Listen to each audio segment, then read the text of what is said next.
नमस्कार दोस्तों, आप सबका स्वागत है मेरे YouTube चैनल पर। आज मैं भाद्रपद में होने वाले 3 व्रत लेके आया हूँ, जिसके बारे में मैं आपको जानकारी दूंगा। श्री कृष्ण जन्माष्टमी, छठ पूजा और तीज, इन तीनों की आपको मैं संपूर्ण जानकारी दूंगा। तीज के भी त्यौहार अलग अलग तरीके से और अलग अलग मनाया जाता है, जैसे कजरी तीज, बूढ़ी तीज, हरितालिका तीज। तो कृपया वीडियो के अंत तक बने रहें, आपको इसके बारे में संपूर्ण जानकारी मिलेगी।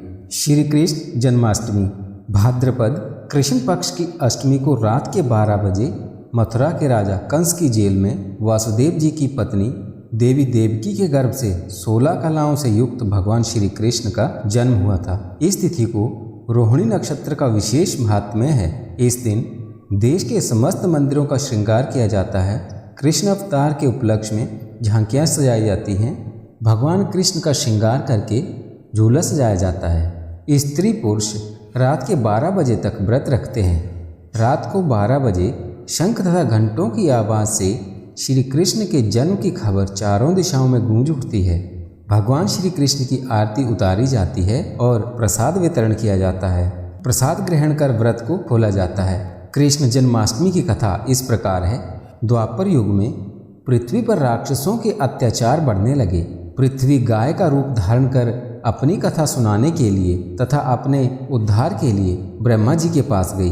ब्रह्मा जी सब देवताओं को साथ लेकर पृथ्वी को विष्णु के पास क्षीर सागर ले गए। उस समय भगवान विष्णु अनंत शैया पर शयन कर रहे थे। स्तुति करने पर भगवान की निद्रा भंग हो गई।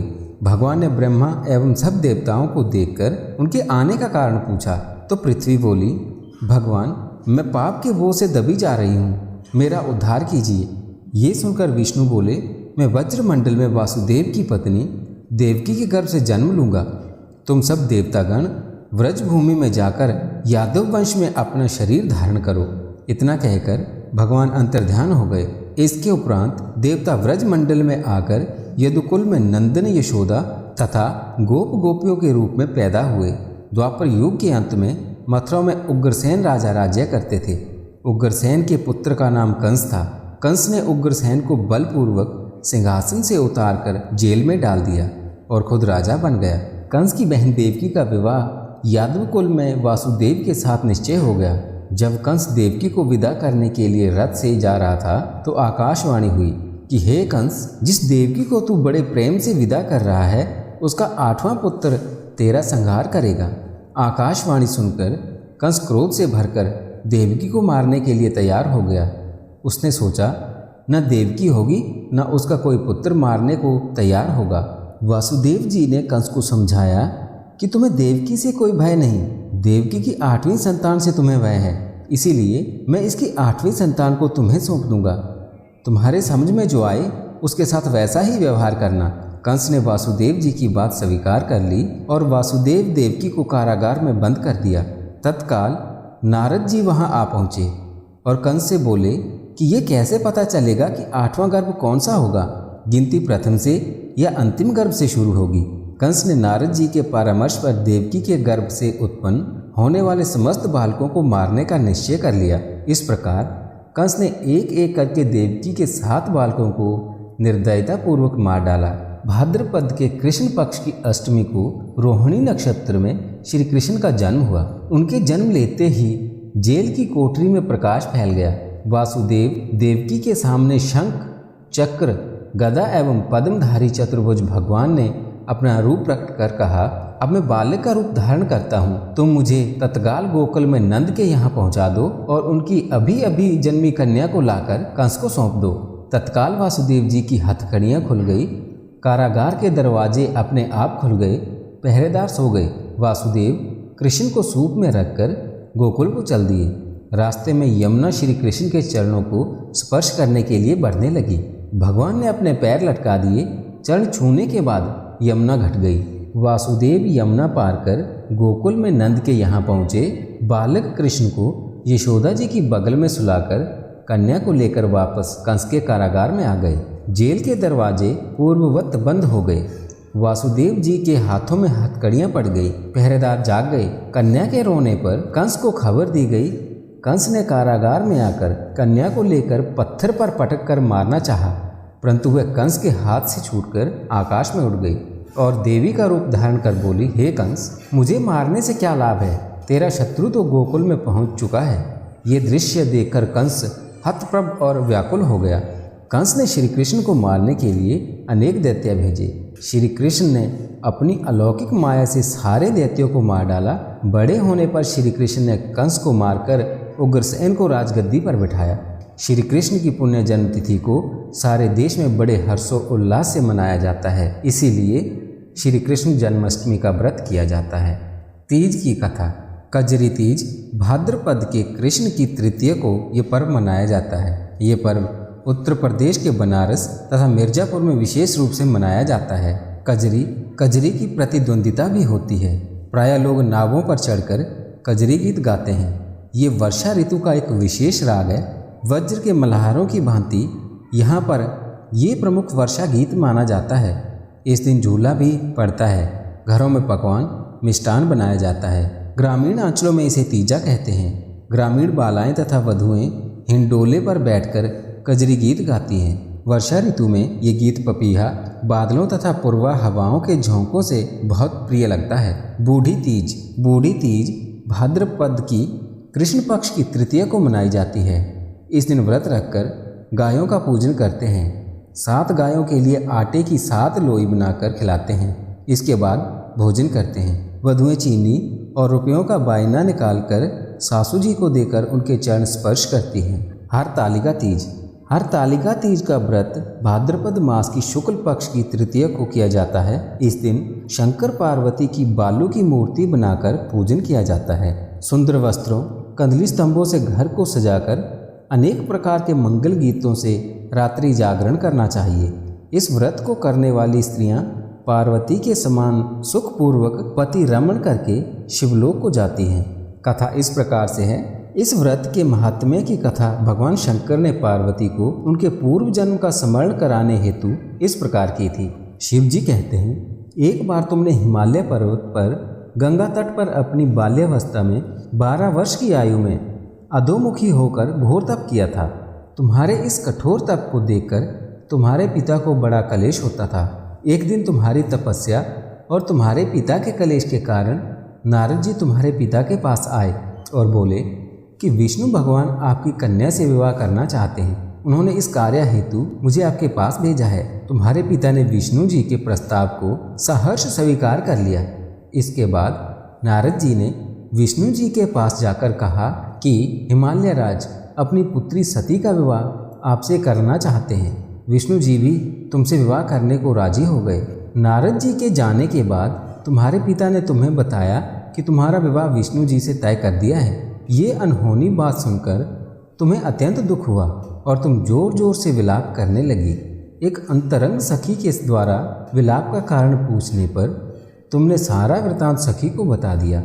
मैं शंकर भगवान से विवाह के लिए कठोर तप कर रही हूँ। उधर हमारे पिताश्री विष्णु जी के साथ मेरा संबंध करना चाहते हैं। क्या तुम मेरी सहायता करोगी? नहीं तो मैं अपने प्राण त्याग दूंगी। तुम्हारी सखी बड़ी दूरदर्शी थी। वह तुम्हें एक घनघोर जंगल में ले गई। इधर तुम्हारे पिता तुम्हें घर में न पाकर बहुत चिंतित हुए। वे विष्णु जी से तुम्हारा विवाह करने का वचन दे चुके थे। वचन भंग की चिंता से वे मूर्छित हो गए। इधर तुम्हारी खोज होती रही और तुम अपनी सहेली के साथ नदी के तट पर एक गुफा में मेरी तपस्या करने में लीन हो गई। भाद्रपद शुक्ला की तृतीया को हस्त नक्षत्र में तुमने रेत का शिवलिंग स्थापित करके व्रत किया और पूजन तथा रात्रि जागरण भी किया। तुम्हारे इस कठिन तप व्रत से मेरा आसन डोलने लगा, मेरी समाधि टूट गई। शिव जी कहते हैं, मैं तुरंत तुम्हारे पास पहुंचा और वर मांगने का आदेश दिया। तुम्हारी मांग तथा इच्छा अनुसार तुम्हें अर्धांगिनी के रूप में स्वीकार करना पड़ा। तुम्हें वरदान देकर मैं कैलाश पर्वत पर चला गया। प्रातः होते ही तुमने पूजा की समस्त सामग्री को नदी में प्रवाहित करके अपनी सहेली सहित व्रत का पारण किया। उसी समय तुम्हें खोजते हुए हिमालय राज उस स्थान पर पहुंच गए।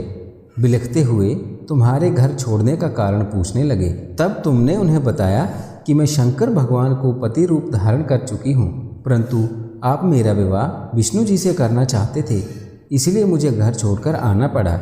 मैं अब आपके साथ घर इसी शर्त पर चल सकती हूँ कि आप मेरा विवाह विष्णु जी से ना करके भगवान शिव से करेंगे।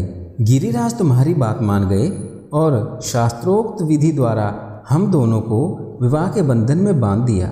इस व्रत को हरतालिका इसलिए कहते हैं कि पार्वती की सखी उसे पिता के घर से हरकर जंगल में ले गई थी। हरत अर्थात हरण करना और आलिका अर्थात सखी सहेली। हरतालिका शंकर जी ने पार्वती जी से ये भी बताया कि जो स्त्री इस व्रत को परम श्रद्धा से करेगी उसे तुम्हारे समान ही अचल सुहाग प्राप्त होगा। हर छठ की कथा और पूजन विधि। भाद्रपद की कृष्ण पक्ष की षष्ठी को श्री कृष्ण के बड़े भाई बलराम जी का जन्म हुआ था। कुछ लोग माता सीता का जन्मदिन भी इसी तिथि को मनाते हैं। बलराम जी की मुख्य शस्त्र हल तथा मूसल है, इसीलिए उन्हें हलधर भी कहते हैं। उन्हीं के नाम पर इस पर्व का नाम हल षष्ठी पड़ा है। हमारे देश के पूर्वी जिलों में इसे ललाई छठ भी कहते हैं। इस दिन महुए की दातन करने का विधान है। इस व्रत में हल द्वारा जुता हुआ फल एवं अन्न का प्रयोग वर्जित है। इस दिन गाय का दूध दही का प्रयोग भी वर्जित है।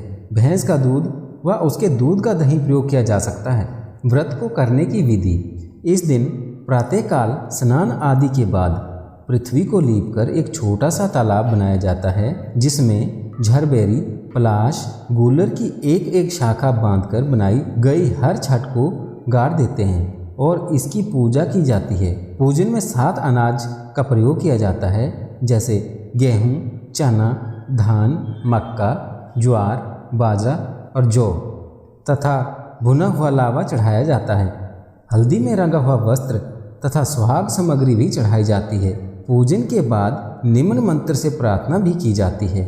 मैं आपको ये मंत्र भी बता देता हूँ। गंगा के द्वारे पर कुशाब्ते बिल्व के नील पर्वते स्नात्या कनखले देवी हरम संदवत्ती पतम ललिते शुभ्ये देवी सुख सौभाग्यदायिनी अंत देहि सौभाग्यम महातुभ्यम नमो नमः। कथा। एक गर्भवती ग्वालिन के प्रसव का समय समीप था। उसे प्रसव पीड़ा होने लगी थी। उसका दही मक्खन बेचने के लिए रखा हुआ था। वह सोचने लगी, यदि बालक ने जन्म ले लिया तो दही मक्खन बिक नहीं पाएगा। ये सोचकर वह उठी और सिर पर दही मक्खन की मटकी रखकर बेचने चल दी। चलते चलते उसकी प्रसव पीड़ा बढ़ गई। वह झरबेरी की झाड़ी की ओट में बैठ गई। उसने एक पुत्र को जन्म दिया। अल्लड़ ग्वालिन ने बालक को कपड़े में लपेटकर वहीं लटा दिया और स्वयं मटकियाँ उठाकर आगे बढ़ गई। उस दिन हर छठ थी। यद्यपि उसका दूध व मक्खन गाय भैंस का मिला जुला था, पर उसने बेचते समय यही बताया कि केवल वे भैंस का है, इसीलिए उसका दूध दही बिक गया। जहाँ ग्वालिन ने बच्चे को छिपाया था, वहाँ एक किसान हल चला रहा था। उसके बैल बिदक कर खेत की मेड़ पर जा चढ़े। हल की नोक बच्चे के पेट से टकरा जाने से बच्चे का पेट फट गया। किसान ने तत्काल झरबेरी के कांटों से बच्चों के पेट में टांके लगाकर उसे वहीं पड़ा रहने दिया। ग्वालिन ने लौटकर बच्चे को मृत पाया। ग्वालिन ने सोचा, ये मेरे पाप का फल है। मैंने आज हर छठ के दिन व्रत करने वाली अनेक स्त्रियों को गाय का दूध दही बेचकर उनका व्रत भंग किया है। उसी का मुझे दंड मिला है कि मेरा बच्चा मर गया। उसने सोचा, मुझे लौटकर अपना पाप स्वीकार कर प्रायश्चित करना चाहिए। वह लौटकर वहाँ आई जहाँ उसने दूध दही बेचा था। उसने गली मोहल्ले में घूम घूम कर अपने दूध दही का सारा रहस्य जोर जोर से आवाज़ लगाकर प्रकट कर दिया। ये सुनकर स्त्रियों ने अपने धर्म रक्षा के विचार से उसे आशीष दी। जब वह वापस उसी खेत में पहुंची तो उसे उसका पुत्र जीवित अवस्था में मिला। उसी दिन से ग्वालिन ने पाप छिपाने के लिए कभी झूठ न बोलने का प्रण किया। चंद्र छठ। भाद्रपद की कृष्ण पक्ष की षष्ठी को हलष्ठी एवं चंद्र छठ मनाई जाती है। इसका व्रत कुंवारी कन्याएं रखती हैं। इस व्रत में खाने पीने की मनाही है। व्रत की विधि। एक पटरे पर जल का कलश रखते हैं, उस पर रोली छिड़क कर 7 टीके काढ़े जाते हैं। एक गिलास में गेहूं रखा जाता है एवं उसके ऊपर इच्छानुसार रुपए रखे जाते हैं। हाथ में गेहूं के 7 दाने लेकर कहानी सुनते हैं। इसके पश्चात चंद्रमा को अर्घ देते हैं। गेहूं तथा रुपए ब्राह्मण को देते हैं। चंद्रमा को अर्घ देने के उपरांत लड़कियां व्रत पारण करती हैं। कथा। किसी नगर में एक सेठ और सेठानी रहते थे। सेठानी मासिक धर्म के समय भी बर्तनों का स्पर्श करती फिरती थी। कुछ समय पश्चात सेठ और सेठानी की मृत्यु हो गई। मृत्यु के बाद सेठ को बैल और सेठानी को कुतिया की योनि प्राप्त हुई। दोनों अपने पुत्र के घर में रहते थे। बैल खेत जोतता और कुतिया घर की रखवाली करती थी। पिता का श्राद्ध था, पत्नी ने खीर बनाई। वह किसी काम से बाहर गई तो एक चील खीर के बर्तन में सांप डाल गई। बहू को इस बात का पता नहीं चला, पर कुतिया ये सब देख रही थी। उसे पता था कि चील खीर में सांप डाल गई है। कुतिया ने सोचा कि इस खीर को खाने से ब्राह्मण मर जाएंगे, अतः कुतिया ने खीर के भगोने में मुंह डाल दिया। गुस्से में भरकर बहू ने कुतिया को जलती लकड़ी से मारा, जिससे उसकी रीढ़ की हड्डी टूट गई। बहू ने वह खीर फेंक दी और दूसरी खीर बनाई। सब ब्राह्मण भोजन कर चले गए, परंतु बहू ने कुतिया को जूठन तक न दी। रात होने पर कुतिया और बैल बातें करने लगे। कुतिया बोली, आज तो तुम्हारा श्राद्ध था, तुम्हें तो खूब खाने को मिला होगा। मुझे तो आज कुछ भी खाने को नहीं मिला, उल्टे मेरी पिटाई हो गई है। उसने खीर और सांप वाली बात बैल को बता दी। बैल बोला, आज तो मैं भी भूखा हूँ, कुछ खाने को नहीं मिला। आज तो और दिनों की अपेक्षा काम भी अधिक करना पड़ा। बेटा और बहू बैल तथा कुतिया की वार्तालाप सुन रहे थे। बेटे ने पंडित को बुलाकर पूछा कि उसके माता पिता किस योनि में हैं। पंडित ने बताया कि माता कुतिया योनि और बाप बैल की योनि में तुम्हारे ही घर में है। लड़का सारा रहस्य जान गया। उसने अपने माता पिता अर्थात बैल और कुतिया को भरपेट भोजन कराया और पंडितों से उनकी वर्तमान योनि से छूटने का उपाय पूछा।